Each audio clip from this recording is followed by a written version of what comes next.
The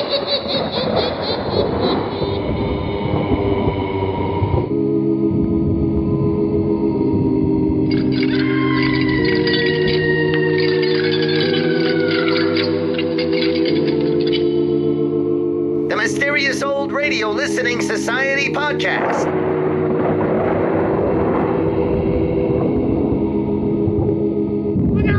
Welcome to the Mysterious Old Radio Listening Society, a podcast dedicated to suspense, crime, and horror stories from the golden age of radio. I'm Aaron. I'm Tim. And I'm Joshua. We love mysterious old radio stories, but do they stand the test of time? That's what we're here to find out. This month for Halloween, we're featuring old-time radio ghost stories, and I have chosen this week an episode of Lights Out called A Knock at the Door. Lights Out was created in Chicago by writer Willis Cooper in 1934, and the first series of shows ran on a local NBC station, WENR. In January 1935, the show was discontinued in order to ease Cooper's workload, but was brought back by popular demand a few weeks later.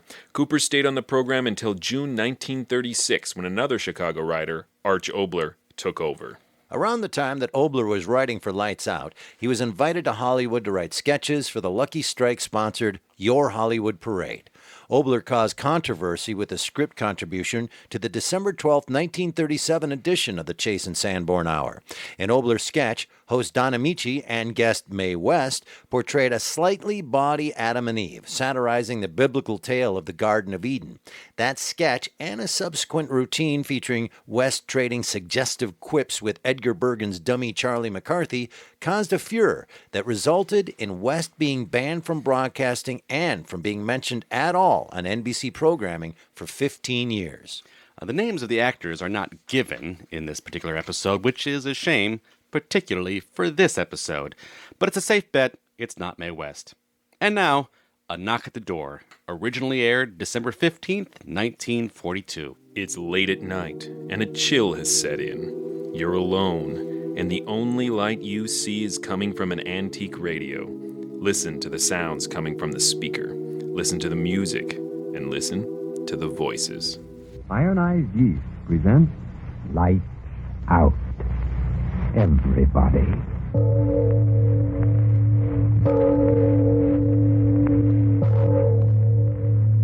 It is later than you think. Lights Out brings you stories of the supernatural and the supernormal, dramatizing the fantasies and the mysteries of the unknown.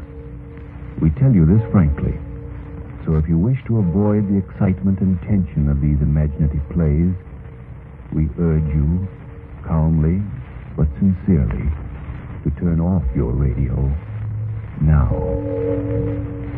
My name, Arch Oboler. Tonight, another in our series of tales of the weird and the unusual. I plead with all mothers-in-law who listen to tonight's story not to send me poison pen letters. Fact of the matter is, I like mothers-in-law. I'm really not responsible for what happens in the twisted brains of my characters, am I? But first, before we start, Frank Martin has a word for you. And now, Lights Out. Everybody.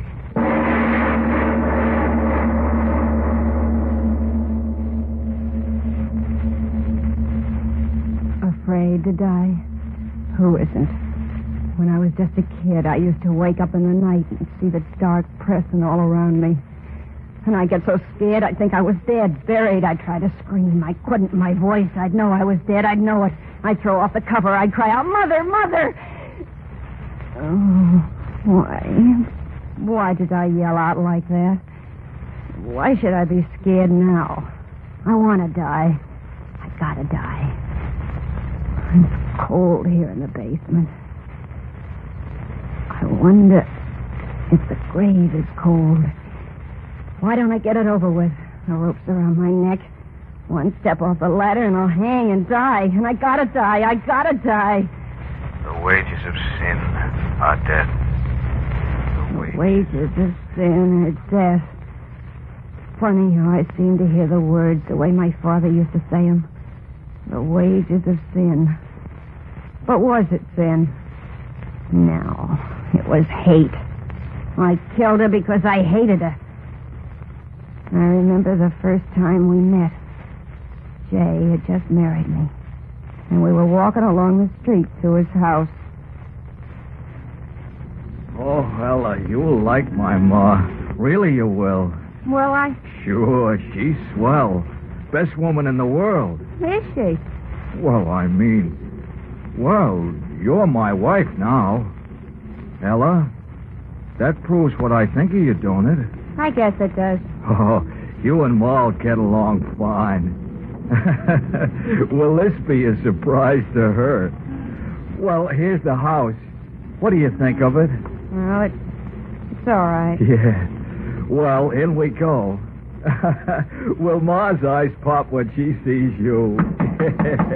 Pop right out, I'll bet you. Come on, Ma, open up. Got a surprise for you. Jay, where have you been, son? Where? Oh, surprised, eh, Ma? Meet Ella. Jay, you've brought home a woman. When she said it that way, right from that minute I knew I hated her.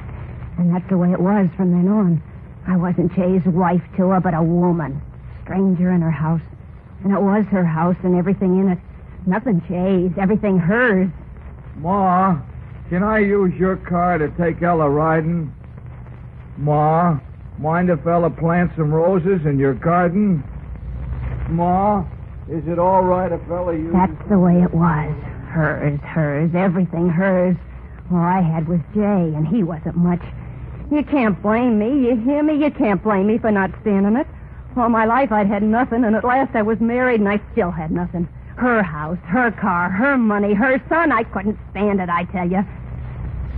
So I killed her. The wages of sin are death. Why do I keep hearing Pa's words in my head?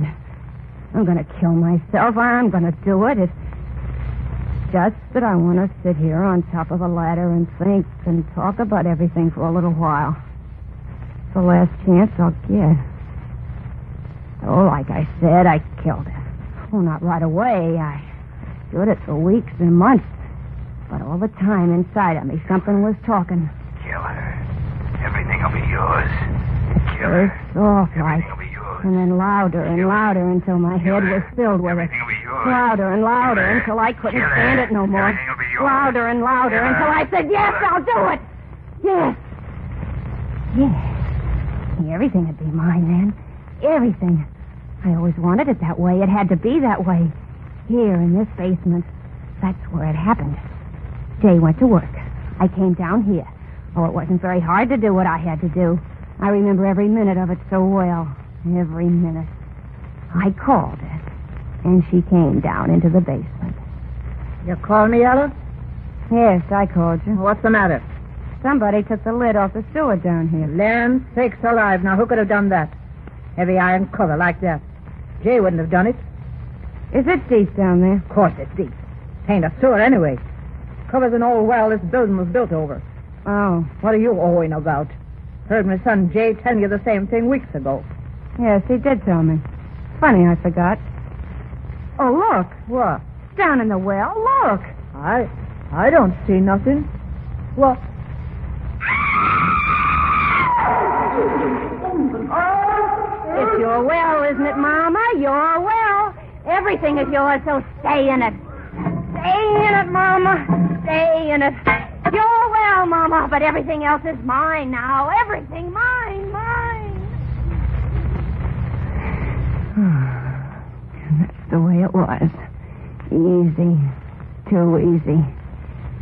Jay came home. He said, Say, Ella, where's Ma? I don't know. She wasn't here when I got back from the store. Must have gone out. Oh. Well, she'll be back. Leave it to Ma. But she didn't come back. How could she? Jay went to the police. They came around. They asked questions. They went away. And nothing happened. It was as easy as that. Wages of sin are death. Wages of sin are death. Oh, why do I keep hearing that in my head? Why? I'm gonna die. Rope around my neck. Just a little bit longer talking, just a little. She was gone. And I had her house and her son. And then I didn't want him. I tell you, he made me sick just to look at him. Mama. I wanted to forget. And then, one day, I got an idea. There was more room under that iron lid in the basement, wasn't there? That was it. Yes, that was it. Got free of her, now I get free of him. Sell the house, quick, get away, far away. Yeah, that was it, a free woman. With my looks and all that money, oh, would I have a time. I planned everything. Told the neighbors Jay was going on a trip. I'd said Jade wrote me to sell the place and join him out of town. I tell you, it was perfect. He came home that night. The night I was going to let him join his mama. Anybody home? I'm always home. Oh, you said that just like Mama used to. Did I? Say, that reminds me. I got a new detective agency working on the case. They think that maybe she lost her memory somehow. You know, like you read about. All right. What, Ella? Sit down and eat your supper. You want it to get cold? Oh, don't see why you don't want to talk about finding Mama. After all... Sit down and eat your supper. You'll find your Mama. You think so, Ella? Sure. Oh, say, that's good hearing you say that. Finding my Ma, that's something I'd sure like to... He sat down to eat. I'd made him a good supper. Why not? His last supper. And then it happened. We were sitting there eating when there was a knocking at the door. No. Who can that be? How should I know? Get up and answer it. Yeah. Peddler, I'll bet you. Nobody here. Then shut the door and come on back and finish your supper. That's funny. I heard knocking plain, didn't you? Yeah, kid's playing jokes. Go on, eat. I want you to help me fix something in the basement. Fix what? You'll see. Finish your eating first. Okay. Those crazy kids. Why? Nah, sit where you are. I'll go and... Out of the way. Wait for what? Listen. That knocking. How funny it sounds. Those kids. But it's from the basement door. No. Well, I better go see. No. Jay, don't open that door. Don't, I tell you. Don't see why not. Somebody knocking, I gotta see who... Jay, leave the door closed. What's the matter with you? Gotta open it, gotta see... No, Jay. No. Oh, no. Mama. Mama.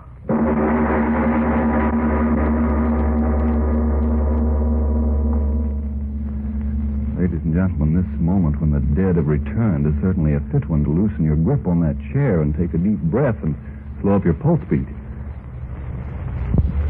And now back to Lights Out. Ella goes on with her story.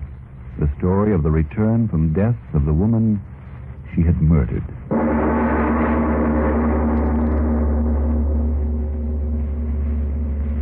Yeah. It was her, all right. There she was. Eyes glittering. Dirty gray old hair plastered wet around her face. Standing there. I could see her with my own eyes. And yet she was dead, I tell you, dead. Jay didn't know that, no. He took that dead thing by the arm, and he led her into the room. And he sat her down in a chair. Oh, Mama. You did come back. I knew you would. We both knew it, didn't we, Ella? Now tell us, Mama, where you been. Why'd you go? Yeah, why come back this funny way? The back way up the basement steps. Why, Mama? Mama, you're sick. Oh, Ella, look, she's dripping wet. Ella, quick, take her upstairs and put her to bed. Yeah, and maybe you'd better sleep with her tonight. Keep her warm. Ella? Why are you looking so funny? Ella! Ma! Ella fainted. Why did she faint? Why? Sure, I fainted. Me sleep with that. Me keep that warm. Oh, no. I didn't wake up until next morning. Jay was leaving for work. He told me she was sleeping in her room to take good care of her when she woke up. And he went away, happy his mama was back. When he was gone, I sat down there in the kitchen and waited. It got on to 5. Soon he'd be coming home. I had to know. I tell you, I had to. I went upstairs to her room. I opened the door. Nobody there. I tell you, nobody there. The bed not even slept in. She'd never been there, never. I dreamed it. Jay dreamed it. She wasn't there. She hadn't come back. But I had to be sure. I went down in the basement. I pried up that old iron lid. There was the open well. I lit a lantern and held it in the black hole. I looked in. She was there, floating in the water like a big fat... Oh, but she was still there. Well, that's all that mattered. I piled things over the lid to hold it down, and old trunk boxes, heavy things. That's what I did. Jay came home after a while. He said, How's Mama? I said, all right. He said, Call her down to dinner, will you? I said, yeah, sure. Oh, yeah, that's what I said. I knew Mama was all right where she was. We sat down to dinner. He kept talking about her. How funny it was that she still was sleeping. How funny it was the way she came back. But all the time I was laughing inside myself because I knew what had happened was just a strange dream we both had had. Because she was dead. Dead and floating. We sat there eating. I felt good. A bad dream ended. For this night, Jay would join his mama. Swimming. Yeah. And then, just like the night before, it happened. Say, now who in the world's that?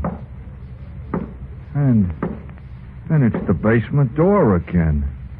Now what in the... Mama! You! Yeah, I screamed. What good was that? There she was again. The water dripping down off her face and clothes and puddling on the floor. And this time I knew it was no dream. She came into the room. She sat down on a chair. Jay talking all the time. He didn't see the way I saw that her face was... started to thunder. And Jay said... Oh, Mama, you should never have sneaked out on a night like this. Not to bed with you. In the morning, I'll call the doctor. Ella, you take Mom upstairs to bed. And this time, be sure you sleep with her. You know how scared she is of thunder. Go on now. She's soaked to the skin. I just sat there. I tell you, I couldn't move. Thinking of going upstairs with her, being in the same room with her, it froze me to my chair. And Jay said, No, come to think of it, I'll go fetch the doctor right now. Can't take any more chances. Ella, you take Mama right upstairs and put her to bed. Lie down with her. Keep her warm till I get back with Doc Williams. And he was gone. Gone after the doctor. I sat there, the flesh on me crawling. The doctor'd come, and he'd see that she was dead a long time. He'd be sure to see it the way I saw it, dead, and the water had... How long we sat there looking at each other, I don't know. And then her lips moved. and it was like a cold wind. And I said to put me to bed. That's what she said. My son said to put me to bed. And then I understood the whole thing. She'd come back from the dead to keep me from killing him. And she wanted me along upstairs to... No, I wouldn't do it. I sat there without moving. Her lips moved again. He said to keep me warm. Come upstairs, Ella, to keep me warm. Me keeping that dead thing warm. Her wet, cold, dripping skin against... No, I wouldn't do it. She thought she'd make me crazy that way. Hold me in her bony arms until the sense in me ran out, the way the well water was running out of her. Make me crazy. Something to be locked away like they locked my own mother away. Crazy. Oh, no, that wouldn't happen to me. She wouldn't make me crazy, not me. I got to my feet. I turned quick before she could stop me. The basement door. I locked it behind me. I ran down the basement steps. Oh, I knew how to cheat her. The sure way, the only way. Oh, that's why I'm down here now. The rope around my neck. The other end tied to the crossbeam. I'll jump off this ladder. The rope will stretch. I'll be dead. And she'll never get me crazy. Still thundering. If I make noise as I choke, nobody will hear me. And I'll die. And I'll never see her again. Why don't I do it now? There ain't much time. Jay and the doctor will be coming back. I gotta be dead then. Good and dead, or they'll find out the truth about her. Why don't I do it now? Why don't I do it? Because I'm afraid. Afraid of dying. That's why I've been talking here in the dark, because I'm afraid. Oh, it'll be so dark. Empty. Things will go on in the world, and I'll have nothing but the dark. Why should I die? Yeah, why should I? If I left this house, she wouldn't follow me, would she? That's all she wants, the house, her Jay. Well, she can have him. I'll go right away. Far away. They'll never find me, never. Oh, the rope. It's so tight around my neck.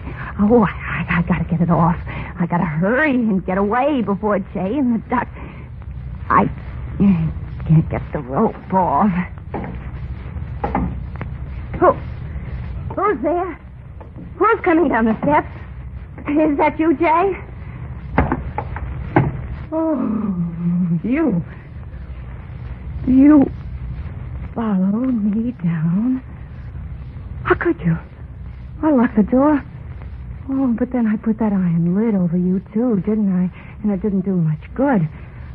Oh, listen, I'll go away. You hear me? I'll go away. This'll be your house and everything in it. Hear me? All yours again. And Jay, I'll leave him, too. I won't take anything with me. I'll just go right away. Get the rope off. I'll go. You'll see me go. Oh, I made the noose so tight I can't seem to... Mrs. Kruger, what are you going to do? Well, you're not going to climb up the ladder. Oh, no, stay off. Stay off, I tell you. Don't come closer. I can't stand you coming closer. Stay away, the ladder will fall. The rope is still around my neck if I fall.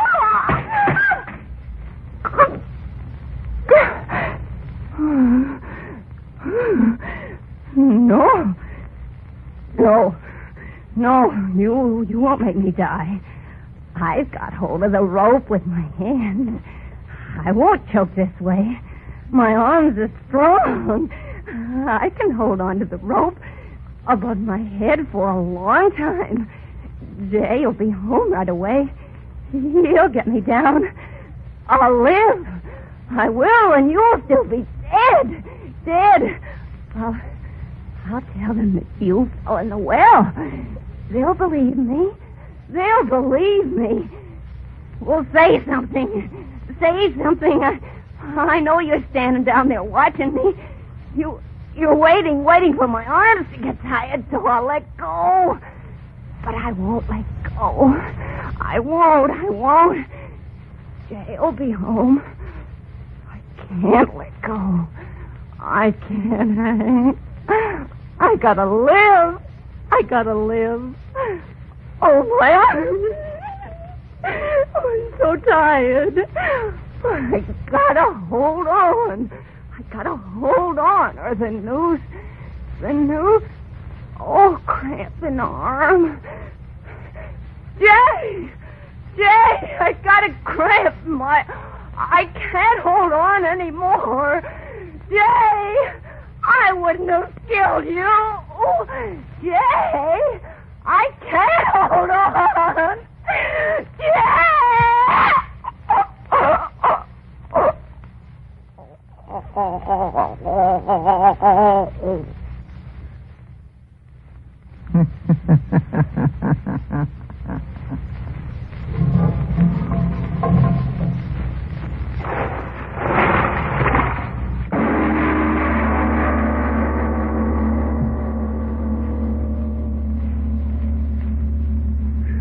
Mr. Oboler, last week and again this. Do you really believe the dead can return to avenge? Well, I have an answer this week, a factual one, which will wait for a moment for you, Mr. Martin. Friends, remember now, if you're one of the thousands who need more vitamin B and iron, tell us. Yes, about the return of the dead, whether or not I believe that the dead could return to avenge an evil. Frank, have you ever heard of Charles Fort? No, I haven't.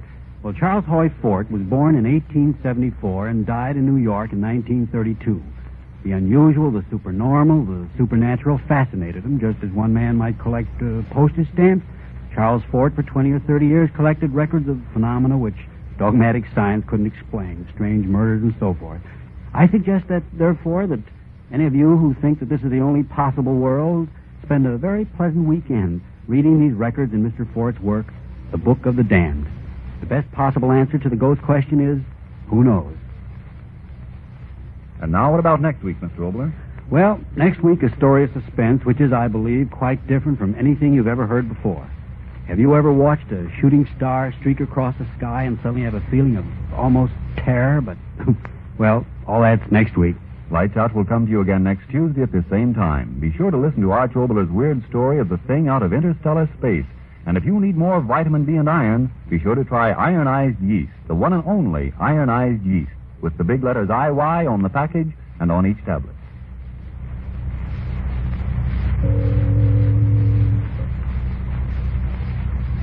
Do you intend to be well-dressed next year? Then take good care of the clothes you now own, because there's a shortage in many clothing materials. And to help get the best wear from your present clothes, keep them free of grease spots with Energine cleaning fluid. Grease spots are the favorite feeding place of moths all year round. Grease spots also make your clothes look worn, run down, old before their time. But with Energine, you can remove those grease spots easily, neatly, efficiently. To help care for your clothes, get Energine cleaning fluid tomorrow. This is the Columbia Broadcasting System. That was Lights Out and the episode A Knock at the Door here on the Mysterious Old Radio Listening Society podcast. Once again, I'm Eric. I'm Tim. And I'm Joshua. And this month is October, and we celebrate Halloween every year on this podcast by some kind of focus. And this month it's about ghosts, and so we have plenty of ghost stories coming your way this month, and this is the first of them that was chosen by me. And if you listen to this podcast before this, you know that we do not discuss these at all before we sit down and start recording. So I have no idea what these two gentlemen thought of it. So here we go.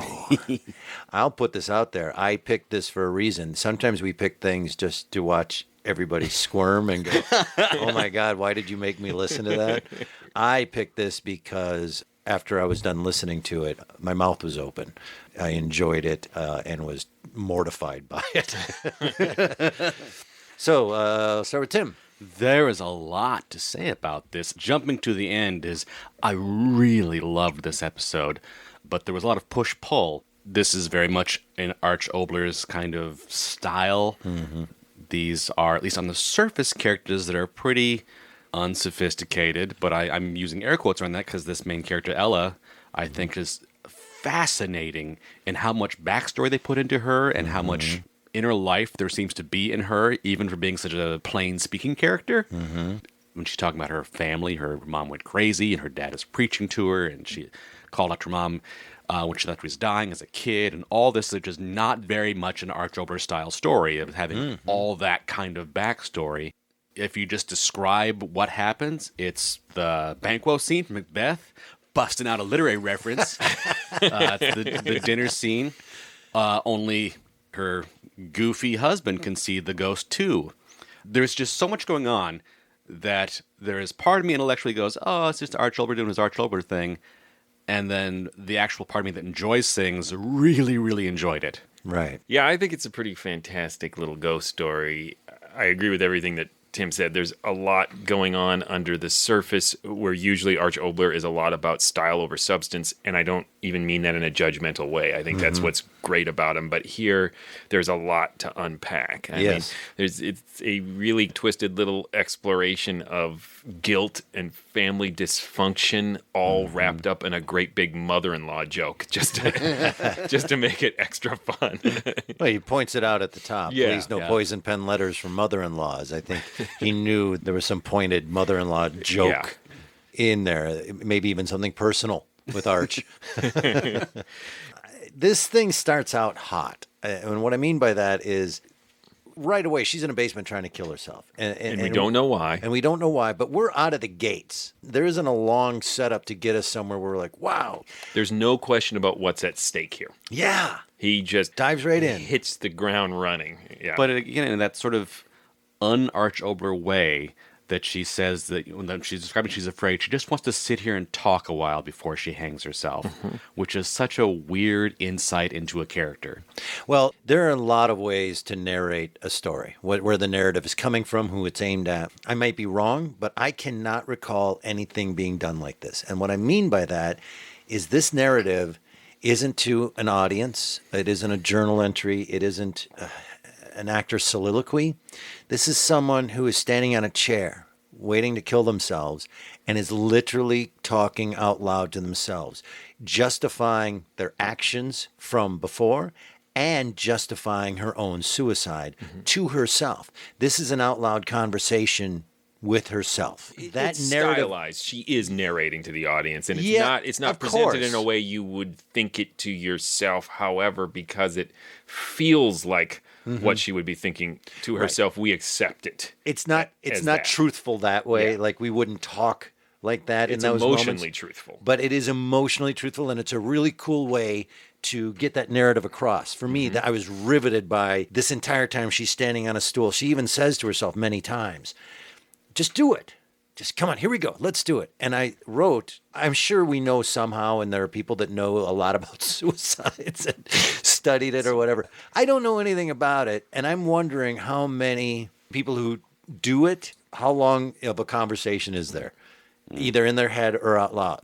And how do you push yourself over that edge? And what is that conversation? Or is there none? Is it just, if you get to that point, there is none? So it's really psychologically interesting to me. Yeah. Is that how it works is what I'm asking. This is what we call today a cry for help. This whole episode is essentially her going, here I am. And she's saying it should be easier than this. Mm-hmm. Everything has gone terribly wrong, but it's very clear from the beginning that she doesn't want to do it. Yeah. It's her trying to talk herself into killing herself. And also justifying that she's going to kill herself, and also justifying, like I said before, killing her mother-in-law. There's a lot of, she had it coming. And I think it's just really a fascinating way to tell this story. And as Tim said, as we jump to the end, ooh, that's a death scene, boy. Wow, that's Arch Oboler. Yeah. There's some cynical part of me that goes like, I'm writing my story, and I'm at the climax, I'm at the end, and I've still got like 8 more pages to write. Well, let's drag this out. Called Mind Revolt of the Worms. Before that. Right. That's a lot of dying, and then she's not done, and then there's more. Right. There's a great moment in this where she's pushed off the ladder by the ghost mother-in-law, which is my new band name, and where you hear that momentary choke. And then I thought, oh, she died quick. And then she starts telling you, I'm holding the rope above my head. And I was like, wow. And the visualization of that. And then that excruciating 2 minutes of her starting strong. And I can do this. And as it slips away, that is so horrifying and grotesque to listen to. But this is horror. So yay, good job. And it is the stark contrast to what you were just talking about of, I'm afraid, do this, I'm going to kill myself, and this and this, and then when it's like, I'm going to live, I'm going to work so hard to live, I'm going to leave, I'll do whatever I need to. Yeah. And it's too late then. That regret at that moment is also mortifying. Yeah. Should have worked out more. Need some upper body strength. So I love the performance of the woman. And like Ella, we don't know the actors' names. There is a stable of actors that Oboler used a lot, but they're not mentioned, and that sucks because I would like to be able to give credit, and I don't recognize voices. The guy playing the husband, Jay. I had a hard time with that choice at first, but it won me over for a very specific reason. Oh, me too, yeah. At first, I really didn't get why Oboler was going there, or the actor, or whatever combination of director and actor made the choice. Every second I expected him to go, tell me about the rabbits, George. Right, exactly. It was very over the top, and I was like, well, why does he have to have a really low IQ to justify having an unhealthy relationship with his mother? Because I think we've all met someone like that, and it doesn't seem related to that to me. I'm like, what the heck? And really, it's for the scene where his mom comes back and he doesn't get that she's dead. Yeah. You needed to have him not be all there mentally for that to work. And it is, to me, hands down, the best scene and the most horrific scene in this story is him not realizing she's dead and him telling her to go sleep with her to keep her warm. Yeah. And it has this vaguely sexual connotation. It has this horrible guilt association. And at that moment I went, yes, that was worth puzzling over to get to this. That's why you made that choice. I think he still didn't need to be quite as over the top. Weird question at the top, too, of like he's so close to his mom, lives with her, and yet just shows up with the wife one day unexpectedly. Yeah. That's a weird relationship. And she was not happy. There are a lot of logic questions to get to the setup, but the setup is so good I forgive them. For a woman who clearly suffered from deprivation as a child, and her motivation to kill her mother-in-law is that she had so little her whole life, and she still doesn't have anything. Everything belongs to her. It's like, well, then why did you marry an idiot who lives with his mother if you were out for like material goods? So and presumably like in a day or two. Yeah, there seems to be a little lack of explanation there. She also mentions how good looking she is with my looks. So yeah, there is, why are you in this situation with what is obviously being portrayed to us as a loser. Yeah, at the same time. And not a bright human. We could easily believe that she is an unreliable narrator, standing on a ladder with a noose around her neck. Good point. And the contradictory nature of her story could be intentional on Oboler's part. That she claims she has all these options and all these desires, but really she immediately settled for the first guy who was interested in her. Yeah. I think that's very believable in the setup and very well done that because he is adult and obviously not experienced in worldly things, he's probably been protected by his mother. She's probably very aware of his failings. Vulnerabilities, yes. And he needs to be protected. And she let him out of her sight for a few minutes. And he came home with a woman. And she's like, no. My son shouldn't be with you. Causing that rift between the mother-in-law and the daughter-in-law. Mm-hmm. You know, I think you're right, though, that it would have helped if there was money involved or something where she's obviously trying to get something else. I think that would have helped slightly. Yeah, and I'm saying it needed more plot, maybe a line or two explaining the circumstances of their initial marriage. Mm-hmm. However, as soon as I said that, there is a part of me that likes it as a question mark, as in, yeah, I do. Is what she's saying even true? When she says with her looks, she could go places, and the reality is, if she survives all this, she's going to end up in a very similar situation again. Oh, yeah, the line of, you sounded just like Mama. Yeah, that's what I mean by family dysfunction, this idea that it cycles around and Right. you end up becoming the very thing you hate. The guy, Jay, sounds a lot like Lon Chaney Jr. in Frankenstein Meets the Wolfman. He played it very much like a dolt, and a really odd choice by Lon Chaney Jr. And it's so similar. It's so similar that I thought, is this Lon Chaney Jr.?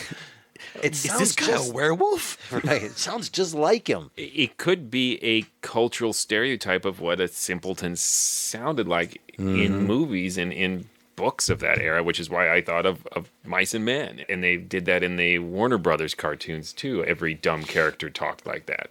Which way did he go, George? You remember those from the Bugs Bunny cartoons? But as you were saying about, it became clear to you why Oboler made the choice to make him like that.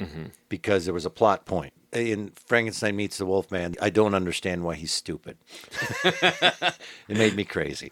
But that's a whole other thing. Yes, you say that throughout much of your experiences in life. I don't understand why he's stupid. Other things. The end. I'm sorry, you just transitioned into your own point, and I'm stealing Yes. it. Yes. Other things, my side. Those closing little bits of Foley of the iron lid and the water. I loved that to bits. Of story, and back to the well. Sploosh. Okay, so here's a question, and I might be ruining this for listeners and everybody. In my head, I see what happened. All right. And then I thought, oh, I wonder if it's not that. Here's what happened in my head. The ghost moves the cover and jumps back into the well. That was how I took it as well. Okay. That's how I interpreted Because it. I started to think, oh, is she putting her into the well? Ghosts generally don't have to cover up their crimes. I didn't mean it like covering it up. What if I you go meant- to ghost jail? now you have to live have to in get here. a ghost lawyer, come up with ghost bail, I thought it was like a revenge thing, like, oh, maybe it's that, but good. end up on Ghost Dateline. With that guy that does look like a ghost. Oh, but what happened next? Did she go into the well? And the knocking on the door was very suspenseful and hair-raising, and It's just wall-to-wall great old radio moments Yeah. for both sound and performance. And these moments they're like old chestnuts of ghost stories, but it's just done so well. Like, it came out of the basement. Yeah, of course, and that's where the murder happened. But it's really good. I really liked it. I like the fact that the mother-in-law is very talkative in life, in the sense of she has a lot to say, but when she comes back, she can barely speak, and that's grotesque as well. Oh, the sounds she makes sounds she when she makes. first comes up are really uncomfortable. And again, I like that she did not come back from the dead until her son's life was in jeopardy. So Ella brought this on herself twice. There's an intimation that had she just lived happily ever after with Jay, that his mother may have rested in peace. And she goes away, and the next day she's like, oh, it must have been a dream. I'm going to get back to killing Jay. And then, knock, knock, knock. That's what I mean by, like, there's a lot to unpack, and I think for it's characters interesting. that seem so one level. They've all got a lot going on. Also, there's moments that it's not only is the performance by the woman, I think, phenomenal. Her slow descent, and not a slow descent. She's already there, but the retelling of it, I think it's just a fantastic performance. But the writing for her has these gorgeous moments of writing. The way the well water was running out of her. Yeah. Just such vivid and fantastic writing itself. And then there's the old lady's laugh before she goes into the Yes, well, yes. which is a wonderful moment. Because it's small. It's not a big No. witch cackle. It's just sort of a contented chuckle. Killed my daughter-in-law.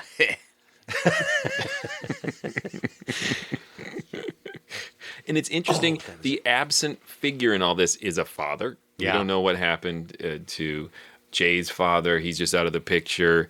And we just get these mysterious hints of Ella's father. The wages of sin are death, so it makes you think, oh, was it a pastor of some kind? Or did he somehow sense this from the beginning in her? And he was legitimately did he have some role warning? in her mother being institutionalized? Because then you have this question, too, where we hear a male voice come in and say the wages of sin are death. And then later we hear another male voice, and it's hard to tell whether it's the same, go, kill her. Yeah. Kill her. is that her father? It adds this other possible level of complexity to her backstory, which is really impressive. Which that totally could be like, we didn't get a guy for this other role. We'll just have the same guy do it. Yep. It's rare in anything, let alone old-time radio, where I actually jump out of my seat. Maybe metaphorically, but maybe literally. I jumped when she screamed when he opened the door the second time, and she was there, and she screamed, and I went, whoa. And then I started to applaud in my bed. Like, oh, good job. You got me to wake my wife up with a big, giant gasp. Before we wrap up stuff, one last thought. The book that Oboler talks about at the end by Charles Fort, The Book of the Damned. I had a moment where I went, ooh, I bet you Tim and maybe Joshua, but Tim for sure is like, oh, I got to read that book. That's me. And then I thought, oh, I bet you that's a really famous thing already. Is it well known in the circles of horror, or? It is a well-known, obscure book. Oh. Do you own it? Did you read it? No, I've never read it. So I went and read about it. Nice. I didn't read it. It's, by the way, 400 pages. But I read some synopsis. There's a lot of really cool stuff in there that he delves into, in the sense of, I now have 6 pages of notes for future writing stories, because he investigates all of these different weird things that happen and what he thinks they meant or what could have caused them. And there's a lot of them. Dover, England, the night after a big snowfall, and all the hoof marks all over the snow that they never solved for 40 miles. And they still believed that it was Satan walking around in the snow. And I went, I don't care if that's real or not. Thank you for the premise to something I'm going to write. I'm sure if you read through it, you would find a lot of Oboler's stories hidden in there, too. Well, that's why he's giving him credit at the end, probably. Ooh, thanks for that idea. That's a good one.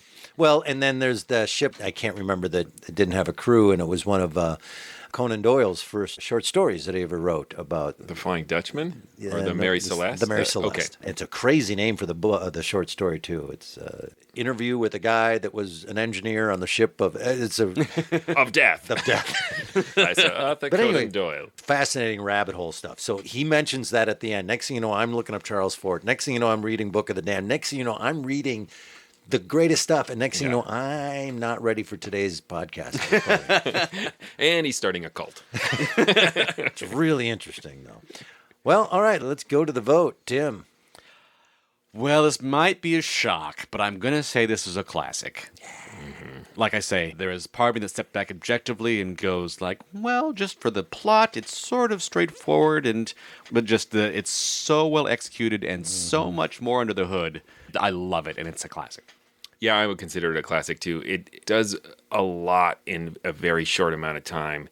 It also works on multiple levels. So you can listen to this if you just want a scary ghost story. Yeah. And you'd be really happy. Yeah. But if you want to listen to it again and pick things apart, there are layers and themes to find in here, and you won't be disappointed either. Yeah. You don't want something that's super dense and pretentious on the surface, because then it's no fun. But you want to be able to go back to it if you're in the mood for that. Or if you're Joshua, write some layers into it that may or may not be there. Have you heard this one before? Did I bring something new to you? No, I've heard this one before. Sorry. So I didn't do that. How about you? Yes, the new to me. Yay, good.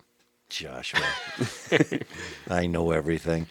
I came across it by accident. I'd never heard it before. I was listening to it for other reasons, and I immediately emailed the two of you and said, next time I get to pick one, here it is. I love it a lot. It has every single thing that I love, and I am really happy like you to say, be that mortified. These performers are fantastic, and it is Arch Oboler at his best. Yeah, if any listener out there knows the actor who played Ella, I would love to know, because I think she does a phenomenal job. We didn't mention when she kills her mother-in-law, too, that performance where she's yelling at her. Oh, yeah. Everything's mine. And it is just so angry and hateful. Yelling down a well. There are some websites where this is listed where there is a ask for, do you know who these actors are? Nobody had responded. So. This is the 42 version, but there was an earlier lost version, and I don't know, that's a different performer too. read somewhere that was originally just called Mother-in-Law, which I think A Knock at the Door is a better title. Mother-in-Law is a sitcom. Yeah. Tim, tell them things. Please go visit ghoulishdelights.com. That is the website that is the home to this podcast. You'll find other episodes there, as well as information about our live shows. It's also a great way to get a hold of us. You can, from there, find our Facebook page, our Instagram, our Twitter account. There's a contact page, or you can just leave comments on any individual episode. Yeah, and you can also go to patreon.com/themorals and support this podcast. We've got a lot of excellent rewards for different levels of membership. So just go over and check it out. Even if you're not going to become a member, we've got some fun stuff on the site, and you can just poke around. Also, we'd love it if you wrote an iTunes review, because we like those too. And finally, I'd like to give a shout out to our friends over at the Breaking Walls podcast. Their most recent episode is called The Simple Art of Macabre, Mystery, Suspense, and Horror from Radio's Best. And it's a great documentary on the history of horror radio. So listeners to our podcast would find it terribly interesting. So go to wallbreakers.com and check that out. All right, we continue our October Halloween prep, I guess. Ghost-orama? We didn't really come up with a name, did we? Ghost stories for Halloween this October. And the next one was chosen by Tim. Yes, next time we're going to be revisiting BBC's Fear on 4, a much more modern series with an episode called Tapping. Until then. Look out! Lon Chaney Jr. in Frankenstein Meets the Wolfman. There's a curse upon me. I change into a wolf. See that scar? That's where I was bitten by a wolf. Only it wasn't a real wolf. It was a man. A werewolf. The guy, Jay. Hey, now who in the world's that? And it's the basement door again. Now what in the... Mama, you...